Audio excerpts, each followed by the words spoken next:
हमको उत्तर प्रदेश से भी एक फोन आया, समाजवादी पार्टी के एक नेता का फोन आया, नाम नहीं बताएंगे, नाम नहीं बताएंगे। हमने पूछा क्यों नहीं बोलते? अरे कैसा बोलेंगे सर, अगर भैयाजी बोलेंगे तो वोट नहीं मिलेगा। ये बोलते नहीं हैं, बोलने की हिम्मत नहीं है, मगर वोट लेने जरूर आएंगे। वोट लेने आएंगे तो मिलकर वोट डालो, मिलकर वोट डालो, ओवैसी की बात में मत आओ। अब आप एक बार नहीं, चाय कड़वी नहीं, याद रखो। असदुद्दीन ओवैसी के बारे में से किसी ने अच्छा कहा कि चाय की प्याली तो गर्म होती है मगर केतली उससे ज्यादा गर्म होती है, समझे ना। अब हमारा हाल ऐसा है, किसी एक आलिम दीन ने मुझे समझाया कि एक बाप और बेटा मिलकर कानपुर को आ रहे थे, बहुत सालों पहले, बहुत 100 साल पहले से घोड़े पे बैठकर आ रहे थे। तो किसी एक आदमी ने कहा ये क्या बात है, बेटा बैठा है, बाप बैठा है, बेटे को उतरो, बाप को बैठने दो। तो बेटा बोला हाँ बाप को तकलीफ हो रही है, आराम से। बेटा उतर गया, थोड़ी दूर चले तो फिर किसी ने कहा ये क्या, तू कैसा बाप है, तेरा बेटा चल रहा है, तू उतर। तो वो भी उतर गया, बेटा बैठ गया। बाद में किसी ने कहा तुम कैसे इंसान हो, जानवर पर जुल्म कर रहे, दोनों उतर गए।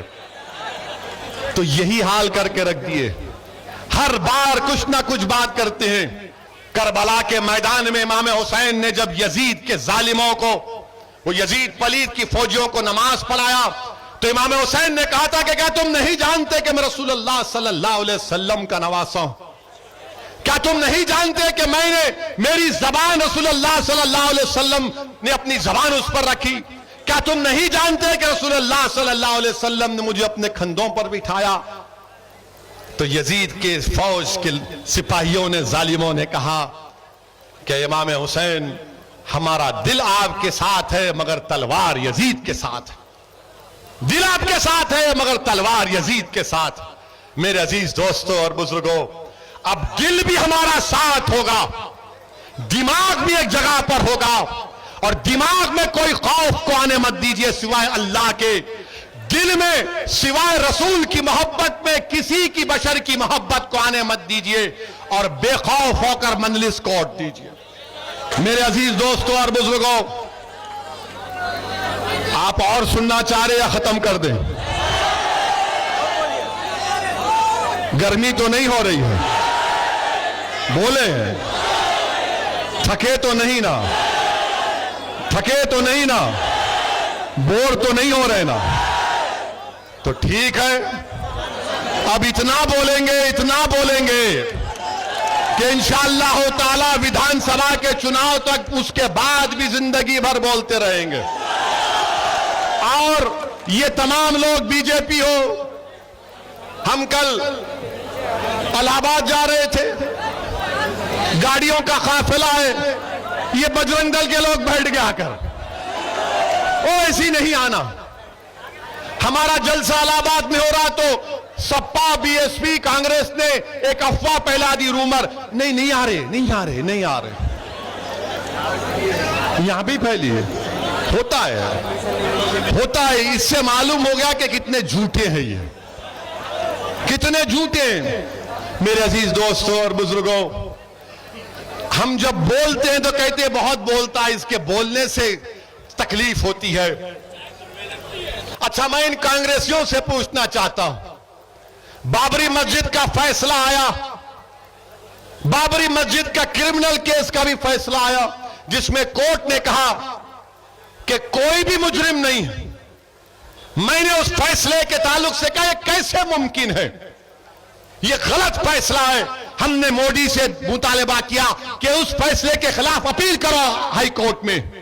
क्या तुमने कांग्रेस, सपा, बीएसपी से सुना कि उस फैसले के खिलाफ अपील करना?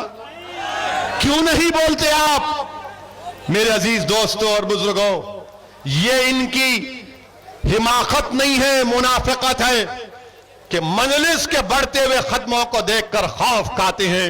ये टिकट देंगे, आप टिकट देंगे, उत्तर प्रदेश का मुसलमान टिकट देगा, और मुझे इसकी कोई परवाह नहीं है कि जो टीवी वाला बोलता है बोले, जो लिखता है लिख ले।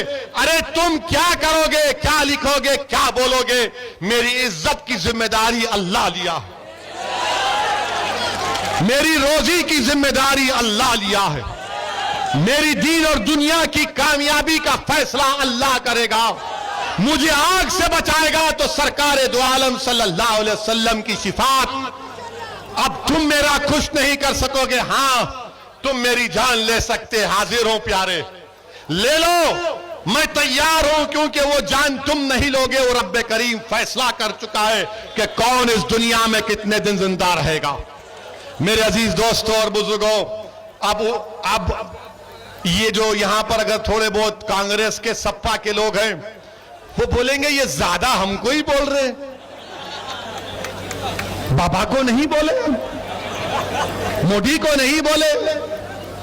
पहले जो है कमजोर को बोला जाता है, उसके बाद तुम्हारे से जो ज्यादा ताकतवर है उसको बोला जाता है।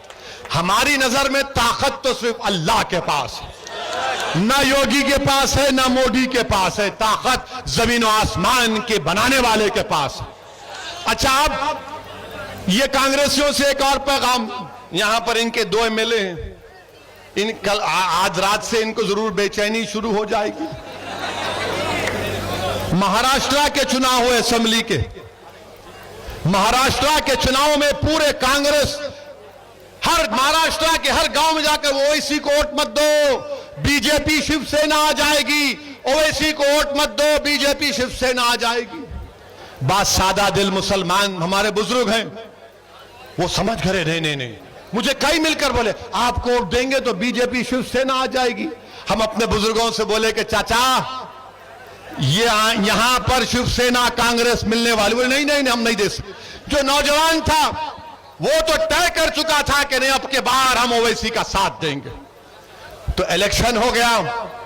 इलेक्शन होने के बाद क्या किया कांग्रेस ने? शिवसेना का मुख्यमंत्री बना दिया, शिवसेना को चीफ मिनिस्टर बना दिया। हमारे नाम से डराकर वोट तो लिया मुसलमानों का महाराष्ट्र के, और शिवसेना को मुख्यमंत्री बना दिया। मेरे अजीज दोस्तों और बुजुर्गों, इन बात पर आपको गौर करना है।